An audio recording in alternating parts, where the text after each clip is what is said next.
Oi, chuchus! Eu sou a Si e feliz ano novo!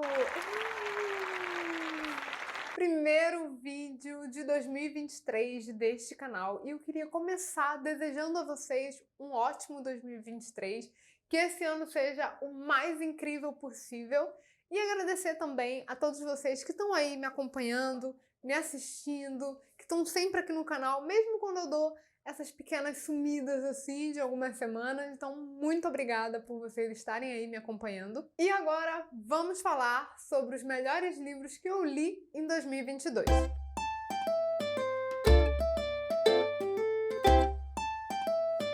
2022 foi um ano de poucas leituras se comparadas com anos anteriores, mas foi um ano de leituras assim maravilhosas.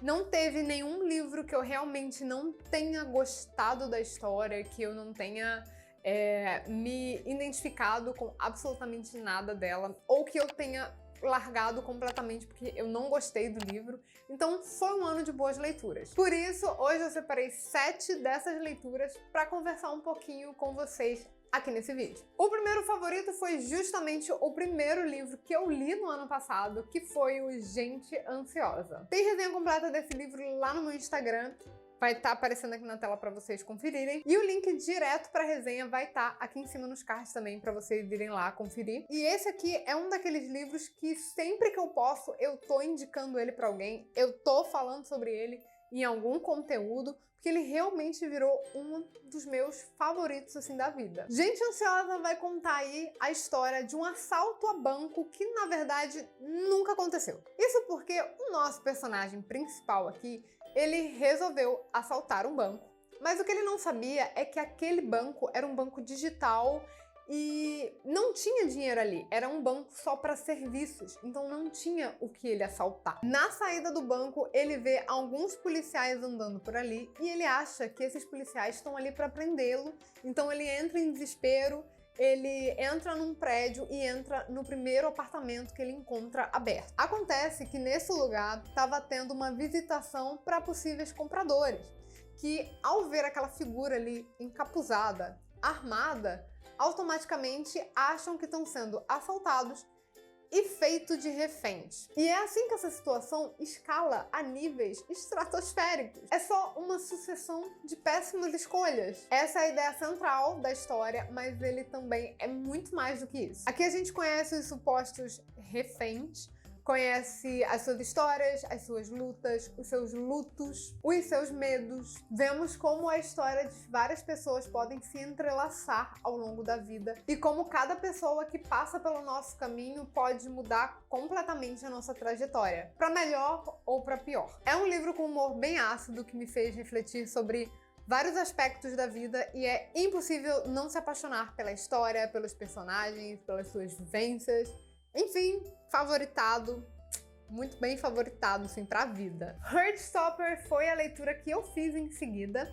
Eu li esse primeiro volume e aí eu terminei a leitura pela Webtoon, porque eu não me aguentei, fiquei muito curiosa, e aí eu vi que tinha lá na Webtoon, então fui acompanhar online. E no meu aniversário do ano passado, eu acabei ganhando os outros volumes e eu acabei relendo eles no físico, porque precisava, né? A história é muito amorzinha. Heartstopper vai contar a história do Charlie. Ele é um adolescente que vem sofrendo muito bullying na escola depois que ele se assumiu gay. Então ele é um garoto assim bem retraído e bem inseguro. E também é a história do Nick, que é um garoto super popular. Ele é jogador de rugby, então ele tá sempre cercado de amigos, ele conhece todo mundo ali na escola, todo mundo conhece ele, né? Ele é bem popular. E daí eles começam a sentar juntos, assim, nas primeiras aulas, e eles acabam formando uma amizade.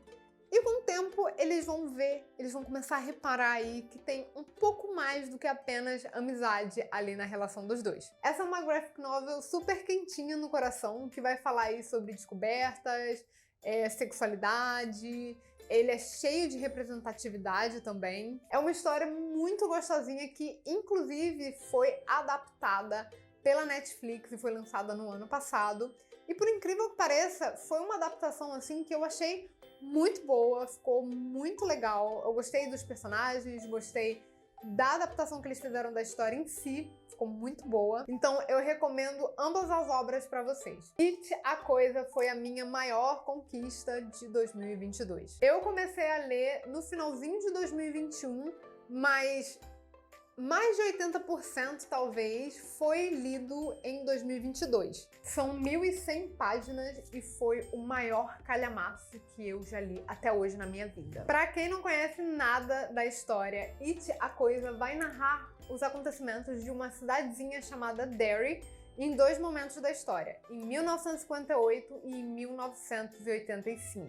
Na primeira parte, ou seja, em 1958, a gente vai acompanhar 7 crianças que descobrem que existe um mal ali naquela cidade e que anda matando crianças. Inclusive, o irmão de uma dessas crianças, dos principais, foi morta por essa coisa. Apesar de eles terem derrotado a coisa, eles sabem que aquilo ali não é o final, que ela não tá 100% morta, e eles fazem uma promessa de que quando Derry precisar deles, quando essa coisa voltar, eles vão voltar para a cidade e vão resolver isso de uma vez por todas. E é isso que acontece 27 anos depois, em 85. Agora os 7 já estão adultos, cada um, né, saiu e foi cuidar da sua vida. E aí esse mal volta pra cidade, a coisa volta a aterrorizar Derry.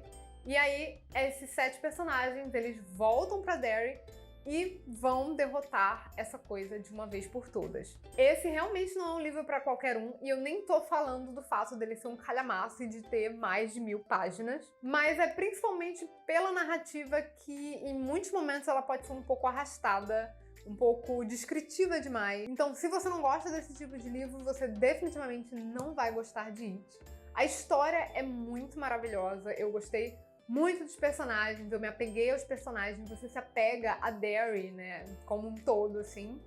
É uma história muito, muito boa, mas se você não gosta de livros muito detalhados, então esse aqui realmente não é um livro pra você. Fora que esse é um daqueles livros que vai intercalando presente e passado, o que pode aí meio que quebrar um pouco o clima durante a leitura, né? Ele tem uma quebra muito grande entre os acontecimentos. E isso pode tirar um pouco do ritmo de leitura, sabe? Lá no meu Instagram tem uma resenha completa desse livro aqui, vou deixar o link para vocês aqui irem lá conferir. Lá eu falei mais sobre a história, sobre alguns pontos, inclusive sobre aquela parte que todo mundo acha meio desnecessário e eu também achei. Então lá eu converso um pouco mais sobre alguns pontos desse livro aqui. Confiram a resenha completa. Clube do Livro dos Homens era o tipo de livro que eu estava precisando depois de várias leituras pesadas, porque ele é aquele clichêzinho agradável, sabe? Que faz a gente devorar as páginas querendo saber o que vai acontecer na história. Aqui a gente conhece o Gavin, que é um astro do beisebol. Ele tá assim no topo da carreira, sabe? Fazendo muito sucesso. Ele tá, sabe? O homem tá no topo. Até que a sua esposa conta ali um segredo assim pra ele, que ela não tá tão satisfeita com o casamento e que ela não tá assim tão satisfeita na cama com ele e tal. Ela meio que tá fingindo ali o rolê todo.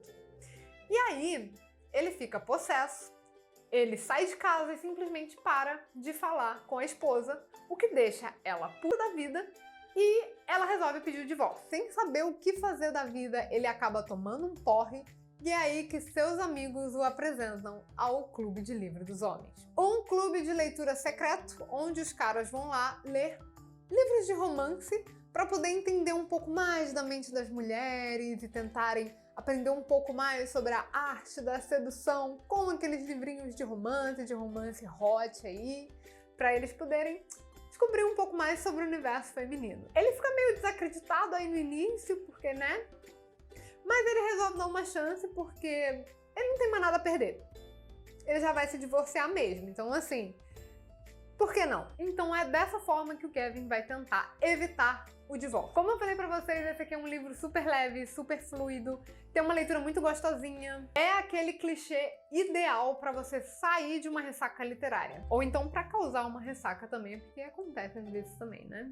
A Fabulosa Casa com Pernas foi um dos últimos lançamentos de 2022 da editora Dark Side Books. Tem resenha dele lá no Instagram, eu vou deixar o link aparecendo aqui na tela pra vocês, vai estar aqui no box de descrição também. Aqui conhecemos a Marinka, que é uma jovem que vive com a sua avó em uma casa com pernas de galinha. Isso porque a sua avó é uma Baba Yaga, ou seja, um ser responsável por guiar as almas através de um grande portão para sua última viagem de volta às estrelas. Marinka passou a vida inteira ouvindo que o seu destino era se tornar uma Baba Yaga quando ela crescesse, então ela seria esse guia para essas almas, e isso é tudo o que ela não quer da vida.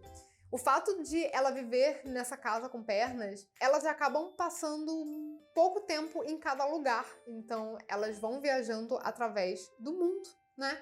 Vão dando a volta ao globo de tempos em tempos, e ela nunca foi capaz de se estabelecer, fazer amigos, frequentar uma escola, e esse é o maior sonho da Marinka. Até que um dia a sua avó desaparece e ela vai ter que lidar ali com as consequências, e aí ela vê a oportunidade dela ter a vida normal que ela sempre quis, mas a casa tem uns planos bem diferentes para ela. A Fabulosa Casa com Pernas é um livro super gostosinho que vai falar sobre família, sobre vínculos, sobre luto. É uma história que eu amei ler, mesmo que às vezes eu ficasse ali um pouco irritada com a Marinka, porque ela tá naquela fase da adolescência em que ela acha que sabe tudo, que ela pode fazer tudo, que todas as decisões dela são incrivelmente bem tomadas, apesar de ela estar fazendo uma cagada atrás da outra. Então, assim, eu me irritei um pouco, mas aí, quando você para pra analisar tudo o que ela tá passando e as dores que ela tá passando, que mesmo um adulto, né, não sabe lidar de certa forma, então isso tudo pesa um pouco na história, sabe? Esse é um livro que eu indico muito pra vocês, ele tem uma história muito gostosinha de ler, muito fluida e com uma mensagem muito bonita por trás também, então fica aqui a dica pra vocês. E é claro que não poderia faltar um mangá nessa lista, porque ano passado eu comecei a ler bastante mangá e também assisti alguns animes, então voltei a ter bastante contato com esse universo. Então, é claro que eu tinha que colocar um mangá aqui nessa lista de favoritos. E esse mangá é o Kimetsu no Yaiba ou Demon Slayer. Esse foi um anime e também um mangá, porque eu comecei assistindo o anime e terminei lendo o mangá, que me surpreendeu bastante. Eu já tinha tido algum contato sobre algumas coisas da história, então eu sempre ficava muito curiosa com a menina da caixa e o menino com a cabeça de javali. Por isso que quando eu tive a oportunidade e voltei a assistir e a ler, esse aqui foi um dos que eu coloquei na minha listinha que não poderia faltar. Kimetsu não é uma história inovadora, não é um mangá que cria coisas assim completamente originais, tem bastante clichê, mas tem alguns pontos que me fizeram me apaixonar completamente pela obra. Tanjiro, o nosso personagem principal, ele é um vendedor de carvão que perdeu o pai muito cedo, deixando para trás uma esposa e 6 filhos. Tanjiro, sendo o mais velho, ele acaba tomando para si a responsabilidade de ajudar a criar os irmãos e de cuidar da família como um todo. É num dia frio que o Tanjiro desce de sua casa até o vilarejo próximo para vender ali carvão. E aí, quando ele volta, ele descobre que a sua família foi brutalmente assassinada. E aí, ali no meio da carnificina, ele acaba descobrindo que uma de suas irmãs, a Nezuko, sobreviveu. Só que ela acabou virando um Oni, que é um demônio, que são criaturas que têm sede de sangue humano, basicamente. Eles comem humanos, então ela acabou virando um desses seres. E agora, mesmo que ela tenha se tornado ali um risco para toda a humanidade, na verdade, para ele também, ele não vai desistir e vai tentar encontrar uma cura para trazer de volta a Nezuko. E é assim que ele parte, com uma mochila nas costas, como se fosse uma caixa, carregando a Nezuko dentro, porque ela não pode ficar exposta ao sol.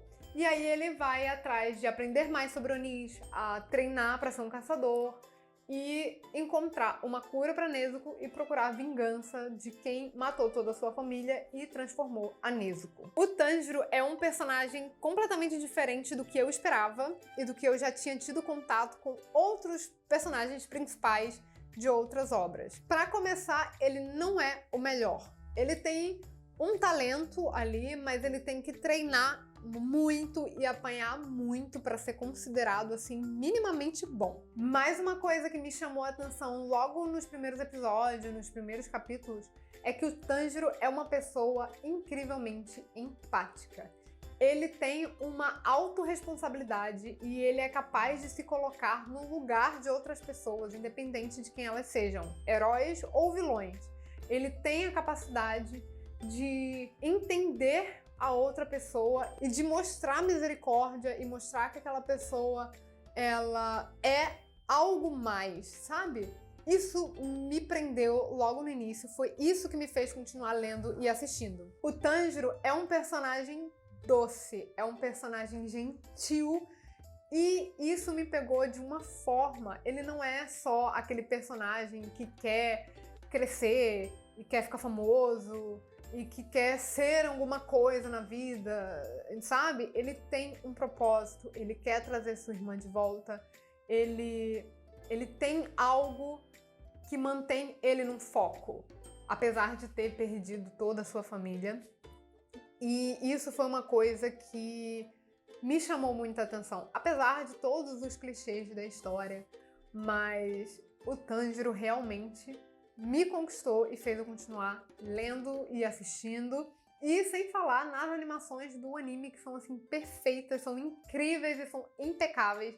Então não tinha como essa história não entrar pra minha lista de favoritos da vida. Desenhos Ocultos foi o último livro que eu li em 2022 e eu achei justo trazer ele aqui pra essa lista pra conversar um pouquinho com vocês, porque foi uma leitura que eu gostei bastante e que me prendeu de uma forma que eu não estava esperando. Eu tinha bastante expectativa sobre esse livro, porque eu coloquei ele na lista assim logo que eu vi a pré-venda, mas eu realmente não esperava que ele fosse me prender dessa forma como ele me prendeu. Não sei se até esse vídeo aqui sair já vai ter saído o vídeo resenha desse livro. Se já tiver saído, eu vou deixar aqui nos cards pra vocês, tá? Mas eu vou deixar atualizado aqui quando ele sair.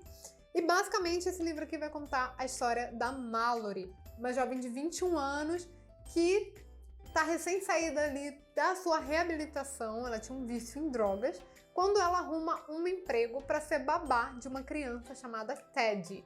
É uma criança ali de 5 anos que adora desenhar, então ela aceita esse emprego. É um emprego maravilhoso, que ela se apaixona assim automaticamente, porque ela vai ter a independência dela, já que ela fica morando num chalezinho no fundo da casa. Tem a independência financeira também, e a relação dela com o Ted não poderia ser melhor. O que acontece é que o Ted, que antes adorava desenhar bonequinhos de palito, passa a desenhar coisas cada vez mais macabras e cada vez mais realistas. Começando por um desenho de uma mulher sendo arrastada por um homem floresta dentro. Então isso começa a assustar ali um pouco a Mallory. Ela começa a investigar para tentar descobrir o porquê o Ted está fazendo esses desenhos. É um livro com suspense, terror leve. Os desenhos estão ali em meados do livro e tal, são um pouquinho pesados. Mas o sobrenatural ali do livro não é tão pesado quanto eu achei que fosse. É um livro muito gostosinho, uma leitura muito fluida, daqueles que a gente não consegue parar até ter terminado. Então é um livro que eu indico muito para quem gosta de terror, de suspense. Eu acho que vocês vão gostar bastante. E esses foram os meus livros favoritos de 2022. O link para todos eles vão estar aqui embaixo no box de descrição. Espero muito que vocês tenham gostado desse vídeo. E a nossa conversa continua ali nos comentários, então me conta ali nos comentários quais foram os livros favoritos de vocês de 2022, quais foram, assim, as melhores leituras que vocês fizeram. Me conta também se vocês já leram algum desses livros que eu citei aqui, tá bom? Não esqueçam de curtir esse vídeo, de se inscrever, de me seguir nas redes sociais que vão estar aparecendo aqui na tela, tá? Ó, um grande beijo pra vocês e até o próximo vídeo. Tchau!